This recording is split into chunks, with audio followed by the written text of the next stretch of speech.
වැෑබඩගමේ හිටපු ගුණපාල කියන්නේ හරිම හිතුවක්කාර මනුස්සෙක්. එයා යක්කු පෙරීතව විශ්වාස කරන්නේ නෑ.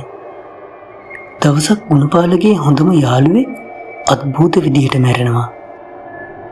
මැරෙනකොට ඒ මනුස්සයාගේ මුළු ඇඟම නිල් පාට වෙලා. බෙල්ලේ ලොකු අතක සලකුණක් තිබුණා. ගුණපාල යාළුවාගේ මළගෙදර දවසේ රෑ 12ට විතර තනියම කැලෑ පාරකින් ගෙදර එන්න පිටත් වෙනවා. කැලෑ පාරේ තියෙන ලොකු නුග ගාවට එද්දී එක පාරට මුලග නතර වෙනවා. මුළු කැලේම ගොළු වෙනවා.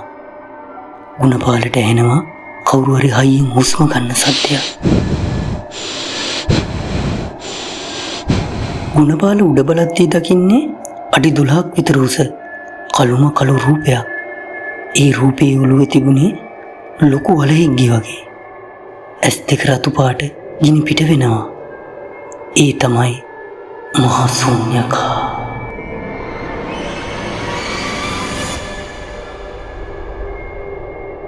යකා එක පාරටම මහා හයියෙන් hina වෙනවා.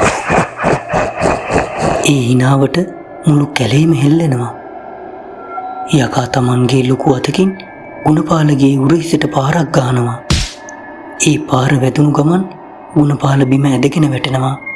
එයාට දැනෙන්නේ එයාගේ ඇඟ ඇතුලේ ලී රත් වෙනවා වගේ.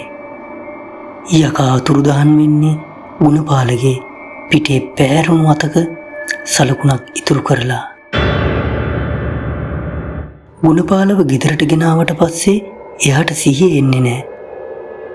එයාගේ පිටේ අර සලකුණ නියපොතු වලින් හීරුණා වගේ ලේ ගලනවා. ගමේ ඉන්න දක්ෂම කට්ටඩියා වෙච්ච සේතිරිස් ගුරුන්නාන්සේ ගෙදරට එනවා. ඌ කියනවා මහා ශූන්‍යකා ගුණපාලට බැල්ම හෙලලා තියෙන්නේ ගුණපාලගේ පරම්පරාවේ පරණ පරිගැනීමකට කියලා. රෑ පුරාම මහා තොইলයක් පවත්වනවා. තුන්වල ගහද්දී යකා සෝමපාලගේ ඇඟට ආවේශ වෙලා කෑ ගහනවා. මගේ වල හැරුවා කියලා යකා ගොරවනවා.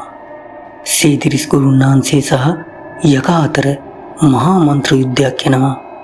ගුරුන්නාන්සේ මහසෝන් බන්ධනය කියන මන්ත්‍රය කියලා යකාව දමනය කරනවා. යකා පරාජය වෙලා යනවා. හැබැයි ගුණපාල එදා ඉඳන් කවදාවත් කතා කළේ නෑ. එයාගේ ඇස් දෙක රතු වෙලා තිබුණා.